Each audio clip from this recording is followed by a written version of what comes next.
Students, जो last lecture था उसमें हमने कूलम लॉ के बारे में डिस्कस किया था और आज हम डिस्कस करेंगे electric field and electric field की जो प्रॉपर्टीज हैं, जो सिंपल उसकी कैलकुलेशंस, जो डेरिवेशंस हैं, उनके बारे में प्रॉपर डिस्कशन होगा।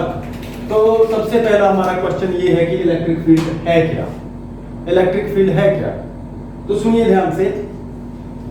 मेरे पास एक पॉइंट चार्ज है, जैसे मैंने ये पॉजिटिव चार्ज बना दिया। इस चार्ज का एक पर्टिकुलर रीजन होगा। कहने का मीनिंग ये है कि इसके अराउंड एक ऐसा स्पेस, जिस स्पेस में अगर कोई एक्सटर्नल चार्ज बाहर से आए तो वो चार्ज इसका फोर्स एक्सपीरियंस करेगा। अगर मान लीजिए बाहर से कोई चार्ज किसी पॉइंट पर आ रहा है, इस पॉइंट पर मान लीजिए कोई भी चार्ज आ रहा है, ओके, तो ये वाला चार्ज इस चार्ज का फोर्स एक्सपीरियंस करेगा। क्लियर? अगर ये फोर्स एक्सपीरियंस करेगा, इट मींस ये इसके रीजन में आ गया, इसके इलेक्ट्रिक फील्ड में आ गया। ओके, जैसे इस रूम में अगर कोई बच्चा आए, कोई स्टूडेंट आए, तो वो मेरा फोर्स एक्सपीरियंस करेगा, वो मेरा लेक्चर एक्सपीरियंस करेगा। इट मींस वो टीचर फील्ड में आ गया। ओके, वैसे ये वाला चार्ज इस पॉइंट चार्ज के रीजन में आ गया, इट मींस ये इसका इलेक्ट्रिक फील्ड में आ गया। तो ये जो रीजन मैंने बनाया है इसके चारों तरफ, ये इसका इलेक्ट्रिक फील्ड है। ओके, अभी इलेक्ट्रिक फील्ड जो this is only for point charge, इसका मतलब ये नहीं है कि हर एक बॉडी का जो इलेक्ट्रिक फील्ड है वो ऐसे ही होगा। नहीं, इलेक्ट्रिक फील्ड हर एक बॉडी का ऐसा नहीं होगा। It varies according to body to body vary करता है। फॉर एग्जांपल कई बार क्या होता है कि ये पॉइंट चार्ज की बजाय अपने को कोई लीनियर चार्ज दे दिया जाता है, तो उसके कारण जो इलेक्ट्रिक फील्ड है वो किसी और नेचर का होगा। ओके, अगर प्लेट दे दी जाती है, एक चार्ज प्लेट आपको शीट दे दी जाती है, तो उसके कारण इलेक्ट्रिक फील्ड है, उसकी नेचर कोई और। ठीक है, so we will discuss further, उसके बारे में हम बाद में डिस्कस करेंगे। फिलहाल ये एक पॉइंट चार्ज है और इसके रीजन में ये चार्ज आया है। अभी अगली बात, जिस चार्ज का रीजन होता है इलेक्ट्रिक फील्ड होता है, जिस चार्ज का इलेक्ट्रिक फील्ड होता है उसको बोलते हैं सोर्स चार्ज। तो ये है हमारा सोर्स चार्ज। मैं इसकी वैल्यू लिख देता हूं। मान लीजिए कि ये वैल्यू +Q है, तो +Q मेरा सोर्स चार्ज हो गया। और जो चार्ज जिस पर टेस्ट किया जाता है उसको बोलते हैं टेस्ट चार्ज। लेकिन टेस्ट चार्ज की जो डेफिनेशन है, उस डेफिनेशन में दो बातों का आपने ध्यान रखना है। पहली बात ये कि जब भी हम टेस्ट चार्ज को, this is the basic thing, कि जब भी हम टेस्ट चार्ज को लिखेंगे, जब भी हम टेस्ट चार्ज को कंसीडर करेंगे, then that test charge must be positive, वो पॉजिटिव होना जरूरी है। And the second thing is कि ये वाला जो टेस्ट चार्ज है, its value must be infinitesimally small. इसकी वैल्यू बहुत बहुत बहुत छोटी होनी चाहिए। क्यों होनी चाहिए, ये भी फर्दर डिस्कस करेंगे।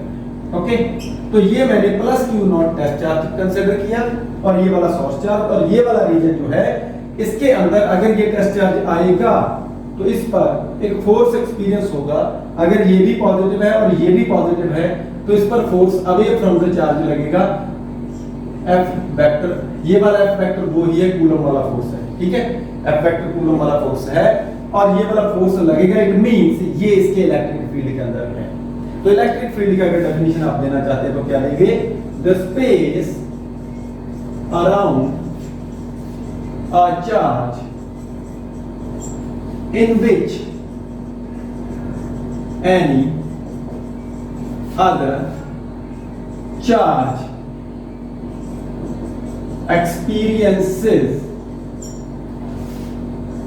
an electrostatic force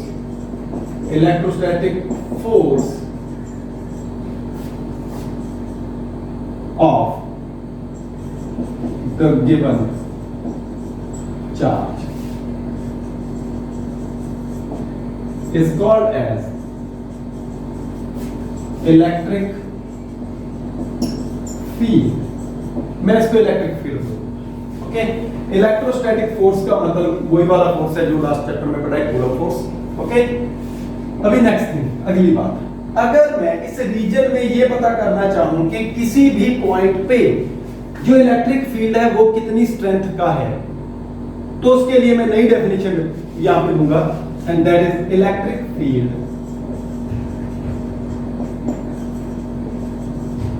intensity. Electric field intensity, देखो इलेक्ट्रिक फील्ड इंटेंसिटी जो होती है, पहली बात तो ये किसी गिवन पॉइंट पे होती है। कोई पॉइंट आपको दिया जाएगा उस रीजन में, जो इलेक्ट्रिक फील्ड वाला रीजन है, जो उस रीजन में कोई आपको पॉइंट दिया जाएगा, for example this is a point P, तो इस P पॉइंट पे पूछा जाएगा आपको भी what is the value of electric field intensity. Okay, मतलब कि इस पॉइंट पे इलेक्ट्रिक फील्ड कितना स्ट्रांग है भैया बताओ। तो हम कैसे बताएंगे, देखिएगा, एक्चुअली में this is the basic definition of electric field intensity जो मैं बोल रहा हूं। क्या है कि किसी भी पॉइंट पे जो इलेक्ट्रिक फील्ड की इंटेंसिटी है, due to this point charge, इस पॉइंट चार्ज का यहां पे इलेक्ट्रिक फील्ड जो है वो कितना होता है, फोर्स इलेक्ट्रोस्टैटिक फोर्स जो कि ये टेस्ट चार्ज एक्सपीरियंस कर रहा है पर यूनिट पॉजिटिव टेस्ट चार्ज, यानी कि एक यूनिट पॉजिटिव टेस्ट चार्ज को जितना इलेक्ट्रोस्टैटिक फोर्स एक्सपीरियंस होता है उसको बोलते हैं इस पॉइंट चार्ज की इस गिवन पॉइंट पे इलेक्ट्रिक फील्ड इंटेंसिटी। ओके, तो इसको डेफिनेशन देंगे, the electric field intensity at a given point due to a point charge, किसी पॉइंट चार्ज के कारण किसी गिवन पॉइंट पे इलेक्ट्रिक फील्ड की इंटेंसिटी है वो कितनी होती है, इज कितनी होती है, electrostatic force experienced per unit positive test charge is equal to electrostatic force experienced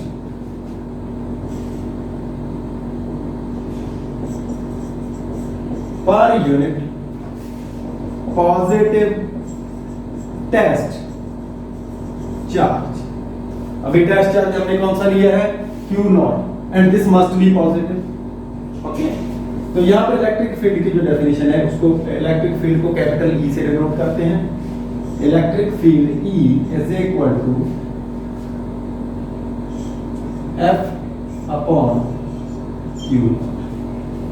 यहां पर कंडीशन है कि Q not must be positive. Okay, number 2, ये इलेक्ट्रिक फील्ड अगर फोर्स वेक्टर क्वांटिटी है, चार्ज तो स्केलर है। Okay, we have already discussed कि फोर्स वेक्टर है, चार्ज स्केलर है, और अगर ये फोर्स वेक्टर है तो इलेक्ट्रिक फील्ड भी वेक्टर हो। क्लियर? यहां पर एक इंपॉर्टेंट चीज, एक इंपॉर्टेंट बात जो कि इलेक्ट्रिक फील्ड की डेफिनेशन में आती है वो क्या है कि एक लिमिट लगती है, लिमिट मींस एक लिमिट लगती है, एक कंडीशन लगती है। वो कंडीशन जहां पे मैं अभी लिखूंगा, वो कंडीशन ये है कि इस चार्ज टेस्ट चार्ज की वैल्यू इनफाइनाइटेसिमली स्मॉल होनी चाहिए so that it can not affect the electric field of this charge, कि ये इसके इलेक्ट्रिक फील्ड को अफेक्ट ना कर सके। इसकी वैल्यू इतनी छोटी होनी चाहिए कि ये इसके इलेक्ट्रिक फील्ड को अफेक्ट ना कर सके, क्योंकि अगर ये चार्ज बड़ा आ गया तो ये इसको अपने तरीके से चलाने लग जाएगा। कहने का मीनिंग ये है कि ये खुद इसको रिपेल करेगा, तो उस कंडीशन में इलेक्ट्रिक फील्ड, इसकी इलेक्ट्रिक फील्ड की स्ट्रेंथ यहां पर प्रॉपर मेजर करनी मुश्किल है। तो आइडियल केसेस में this Q not tends to infinity, tends to 0, tends to 0 का मींस 0 तो नहीं है, लेकिन 0 से बहुत बड़ा भी नहीं है, बहुत स्मॉल वैल्यू है इसकी, very small value. Clear? So this is the electric field intensity, ये आपकी इलेक्ट्रिक फील्ड इंटेंसिटी है। तो डेफिनेशन में क्या चीज ऐड हुई, per unit positive test charge provided that, condition बोल दी, provided that the positive test charge plus Q not should have a very small value. This is the condition. ये condition है जो कि आपको इलेक्ट्रिक फील्ड की intensity की definition को प्रॉपर समझाती है। ठीक है, सो ये था इलेक्ट्रिक फील्ड इंटेंसिटी। अभी नेक्स्ट टॉपिक में हम क्या करेंगे, इलेक्ट्रिक फील्ड इंटेंसिटी की कैलकुलेशन करेंगे कि ये जो पॉइंट चार्ज है, इस पॉइंट चार्ज के कारण किसी गिवन पॉइंट पे इलेक्ट्रिक फील्ड इंटेंसिटी है कितनी। So next derivation is electric field intensity due to a point charge. Electric field intensity due to a point charge, किसी पॉइंट चार्ज के कारण electric field intensity. This is the new topic, electric field intensity at any point, किसी भी point पे हो सकती है लेकिन होना उसके इलेक्ट्रिक फील्ड में चाहिए। At any point due to a point charge, किसी पॉइंट चार्ज के कारण इलेक्ट्रिक फील्ड इंटेंसिटी। सो इसके लिए हम क्या करेंगे, बड़ा सिंपल सा है, एक छोटी सी स्टोरी आप पढ़ा सकते हो। Let us consider a point charge plus q at point O, ये पॉइंट O मान लो। ओके, ठीक है, we have electric field around, we have a space around this charge which is called as electric field and let us consider a point P। Let us consider a point P in its electric field so that OP is equal to, ये जो distance है मैं इसको कितना मानता हूं, इसको R। Okay, let us consider a point P in space, space में कहीं पर भी, कहां पर, उसके electric field in space, space की जगह लिखिए in its electric field such that OP is equal to R, such that OP is equal to R,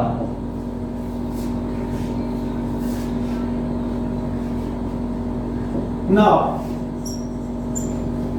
अब क्या करेंगे, इस पॉइंट P पे एक टेस्ट चार्ज Q नॉट को ले जाके रखें which is positive. Now locate a positive test charge plus Q naught at P point पे एक पॉजिटिव टेस्ट चार्ज रखा हमने। ओके, देन इस पे कितना फोर्स लगा भैया, उसकी वैल्यू कैलकुलेट करते हैं।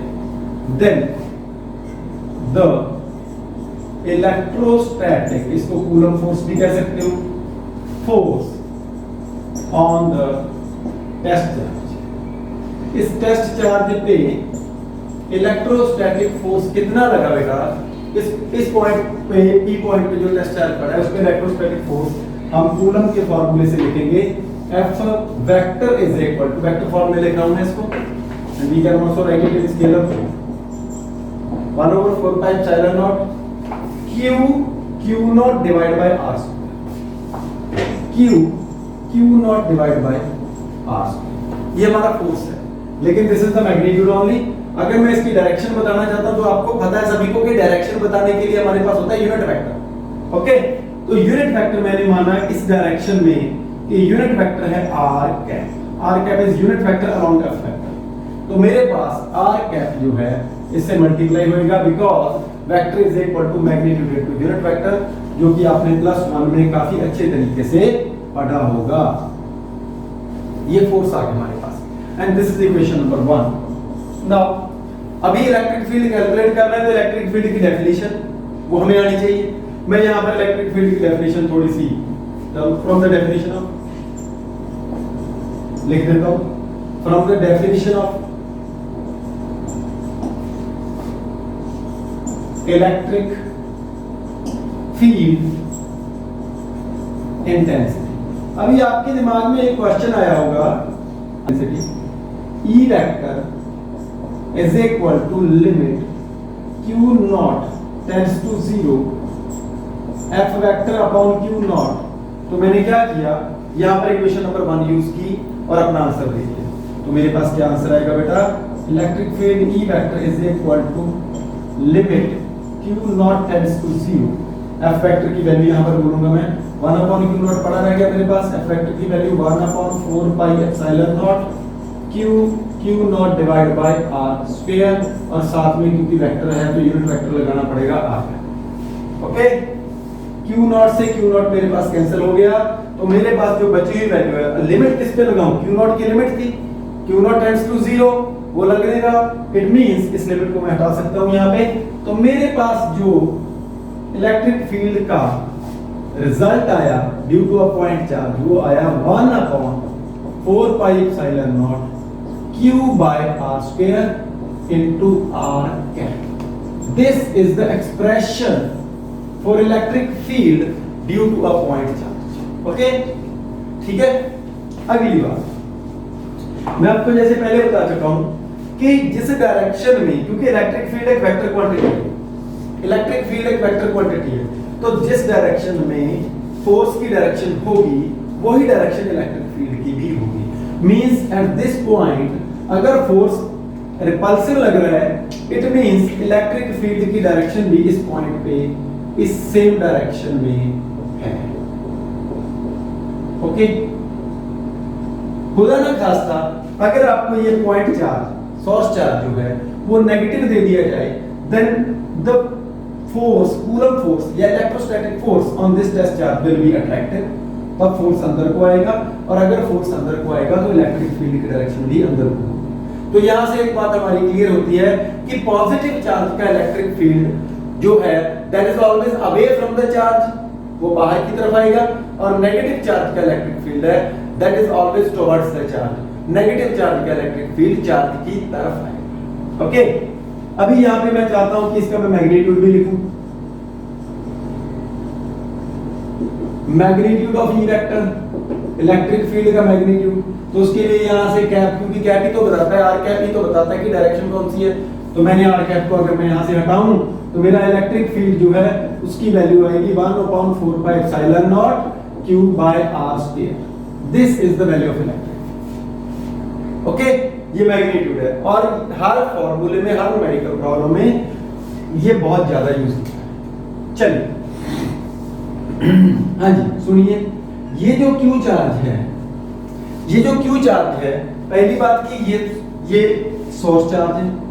दूसरी बात, चाहे सोर्स चार्ज पॉजिटिव हो चाहे सोर्स चार्ज नेगेटिव हो, आपने इस Q की वैल्यू इस फॉर्मूले के अंदर हमेशा पॉजिटिव पुट करनी है। Means we will always take magnitude of this charge, हम कभी भी नेगेटिव को नेगेटिव नहीं लिखेंगे।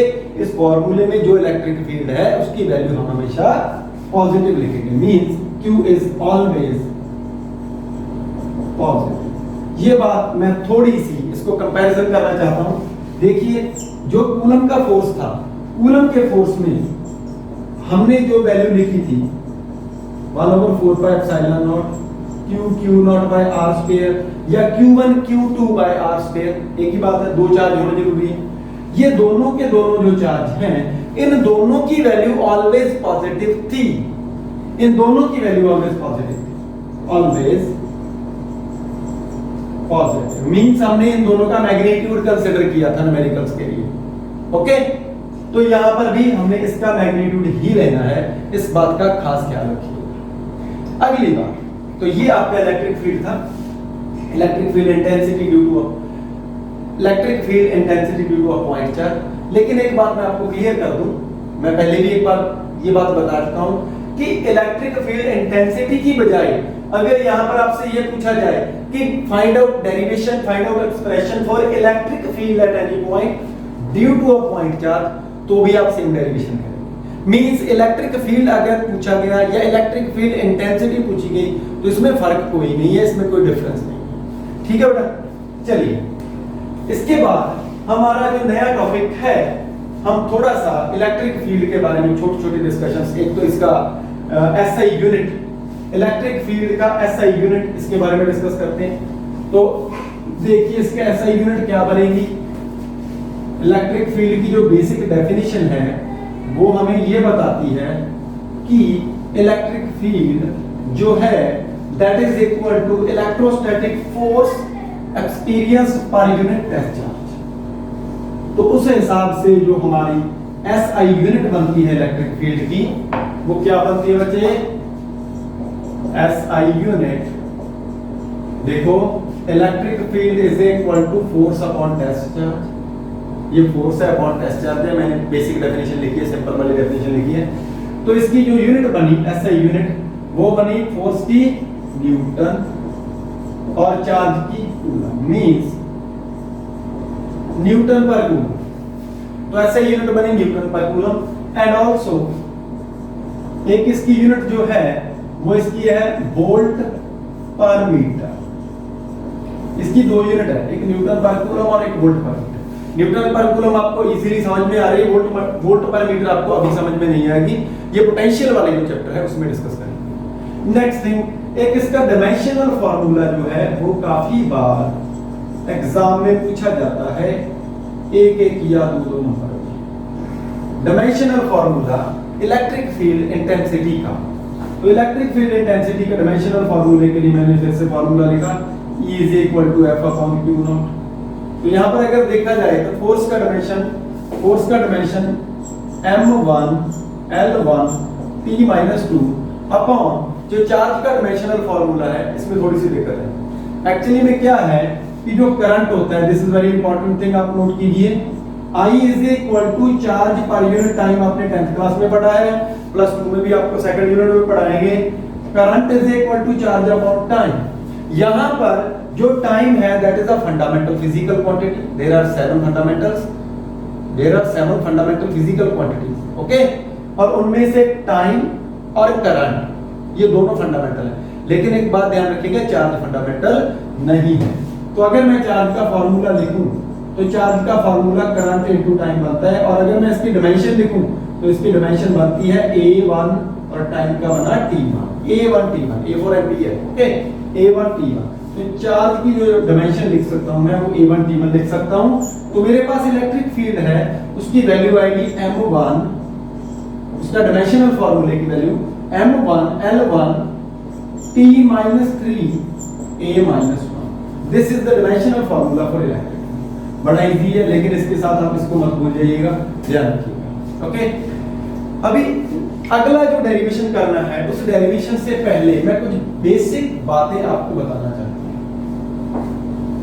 एक्चुअली में क्या है, मैंने आपको ना सर्कुलर लूप के कारण उसके एक्सिस पे या उसकी एक्सियल लाइन पे इलेक्ट्रिक फील्ड की कैलकुलेशन करके देनी है, लेकिन उसके लिए मेरे को एक बेसिक थिंग, एक बेसिक डेफिनेशन चाहिए। वो बेसिक डेफिनेशन जो है वो है continuous charge distribution. Continuous charge distribution यानी कि चार्ज का डिस्ट्रीब्यूशन किसी भी बॉडी पे, चार्ज का डिस्ट्रीब्यूशन। तो हमारा नेक्स्ट टॉपिक जो है वो है continuous distribution of charge. Charge का कॉन्टिन्यूस डिस्ट्रीब्यूशन। अभी चार्ज जो है, एक बात बताता हूं, चार्ज पॉजिटिव ही देना है, ठीक है, पॉजिटिव ही बांटना है। तो देखिए मेरे पास ये कॉन्टिन्यूस चार्ज डिस्ट्रीब्यूशन जो है, इसका बेसिक मीनिंग क्या है कि अगर मैं किसी बॉडी को चार्ज दूं और वो चार्ज इस बॉडी पर यूनिफॉर्मली डिस्ट्रीब्यूट हो जाए, तो मैं बोलूंगा कि इसका यूनिफॉर्म डिस्ट्रीब्यूशन हुआ है या कॉन्टिन्यूस डिस्ट्रीब्यूशन हुआ है, लगातार डिस्ट्रीब्यूशन। अभी 3 टाइप का हम जो डिस्ट्रीब्यूशन पढ़ेंगे, तो मैं इस बोर्ड को 3 हिस्से में डिवाइड कर देता हूं।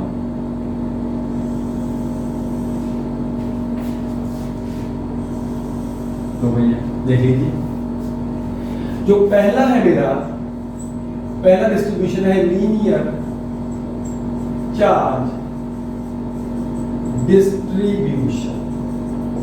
पहला डिस्ट्रीब्यूशन है linear charge distribution. Linear charge distribution का मतलब ये होता है कि मेरे पास कोई तार है, कोई वायर है, ओके, वो वायर स्ट्रेट हो सकती है, वो वायर कर्व हो सकती है। अगर मैं उस वायर को पॉजिटिव चार्ज दूं तो वो सारी की सारी वायर पे इक्वली डिस्ट्रीब्यूट करता है, ठीक है। आपको ऐसी फीलिंग है जैसे पाइप है, पाइप के अंदर पानी चला दो, ठीक है, तो अगर पानी चलाओगे तो वो पानी पाइप के अलॉन्ग ही चलेगा। अगर पाइप गोल गोल है तो पानी भी गोल गोल घूमेगा, अगर पाइप सीधी जा रही है, स्ट्रेट जा रही है, तो पानी भी स्ट्रेट जाएगा, अगर वो कर्व पाथ बना रही है तो वो कर्व ही जाएगा, ओके। तो जैसे ये वायर है, मान लीजिए इसको मैंने प्लस क्यू चार्ज दे दिया, तो प्लस क्यू चार्ज इसकी सारी लेंथ पर यूनिफॉर्मली डिस्ट्रीब्यूट हो गया। क्लियर? मान लीजिए इसकी लेंथ टोटल है एल, कितनी लेंथ है? तो इसको बोलेंगे लीनियर चार्ज डिस्ट्रीब्यूशन, लेंथ के अलावा चार्ज का डिस्ट्रीब्यूशन। ठीक है। दूसरे टाइप का जो डिस्ट्रीब्यूशन है वो है सरफेस चार्ज डिस्ट्रीब्यूशन, यानी कि सरफेस पे डिस्ट्रीब्यूशन। कोई सरफेस है मेरे पास, कोई प्लेट है, कोई शीट है, उस शीट को चार्ज दिया तो वो सारी शीट पे फैल जाएगा, वो सारी शीट पे फैल जाएगा। जस्ट लाइक दैट कि अगर मान लीजिए कि आपका ये टेबल है, टेबल के जो सरफेस है उस पे आपने कोई पानी का गिलास टेढ़ा कर दिया, ओके, तो वो पानी जो है वो उसके सरफेस पे यूनिफॉर्मली बढ़ जाएगा। ओके, तो यहां पर मेरे पास मान लीजिए कि मैंने एक चलो सरफेस बना लेते हैं।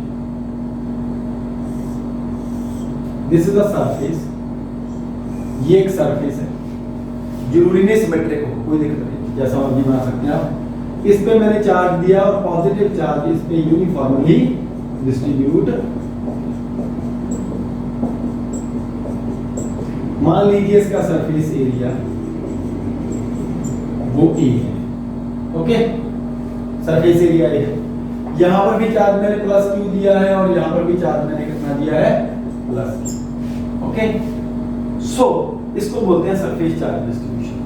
तीसरे वाला है volume charge distribution. Volume charge distribution क्या है?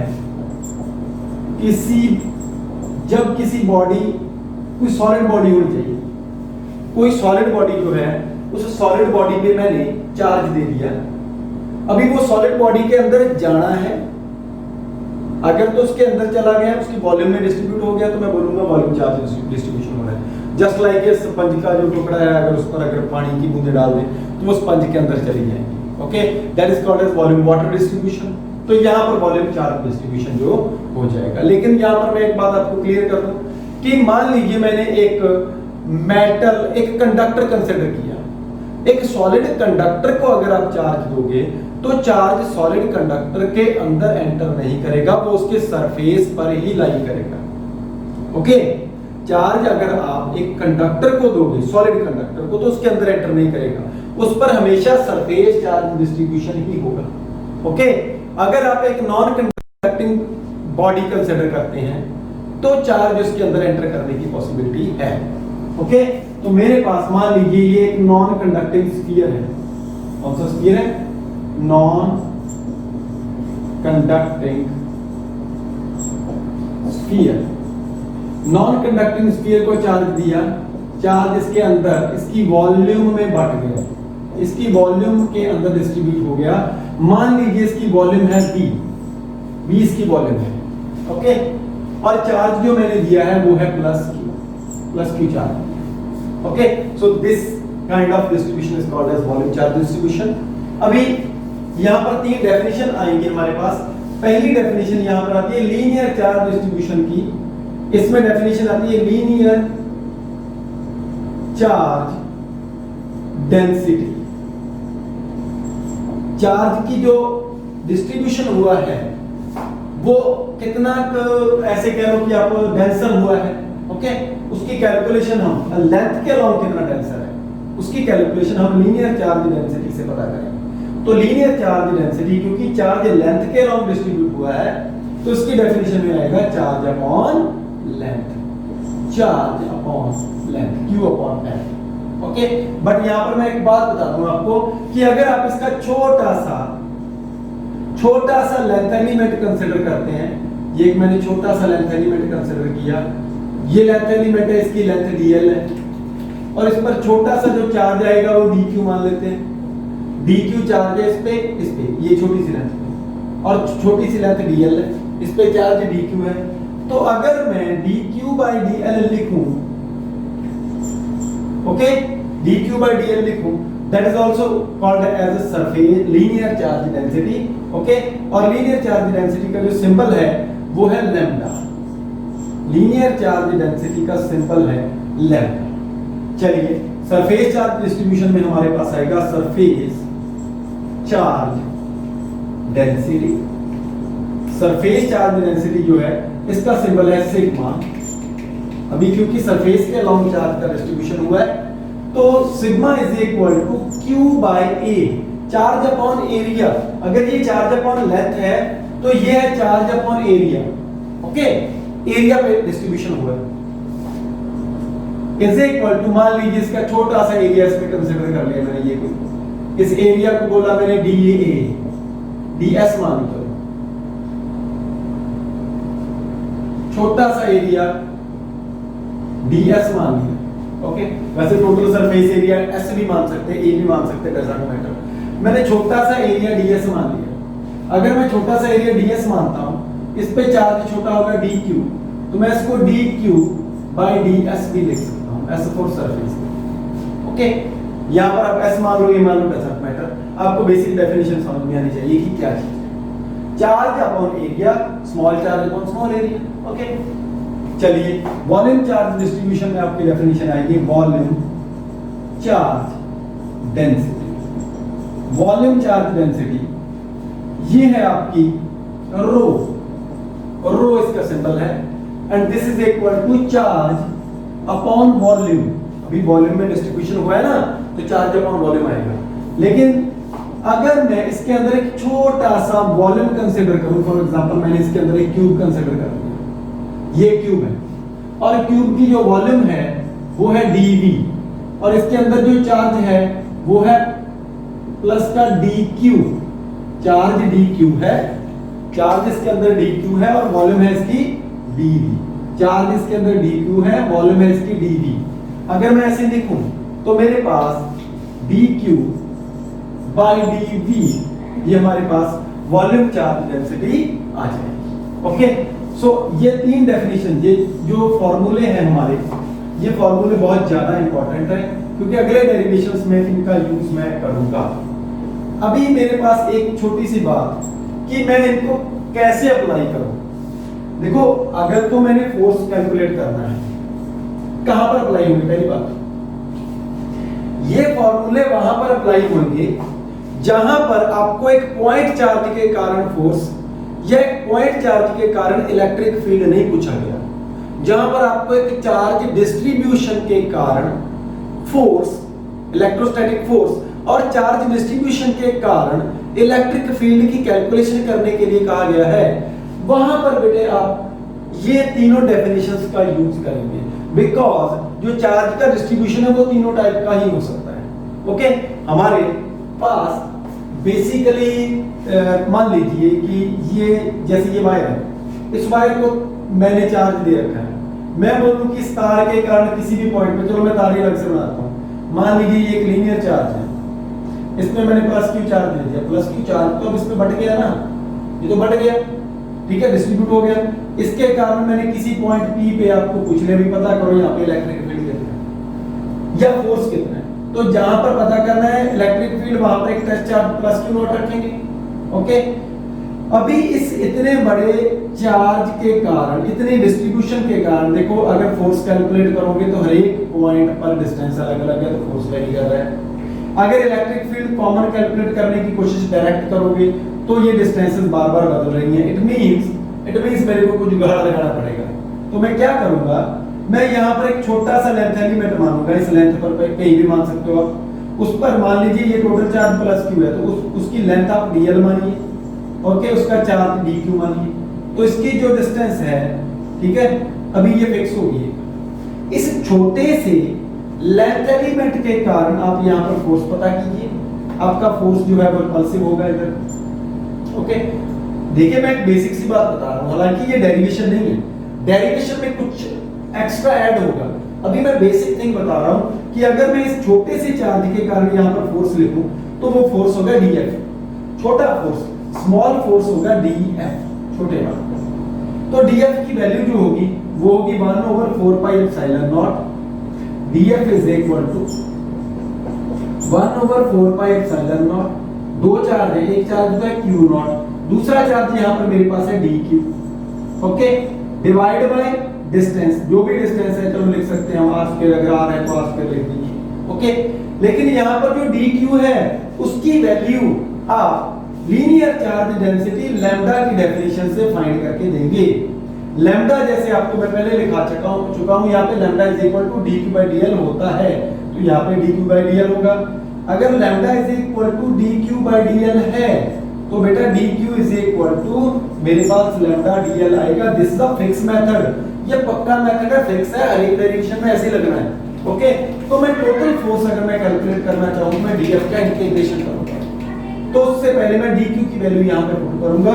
तो मेरे पास जो df है उसकी वैल्यू आएगी 1/4 pi epsilon naught q naught upon r square into lambda dl।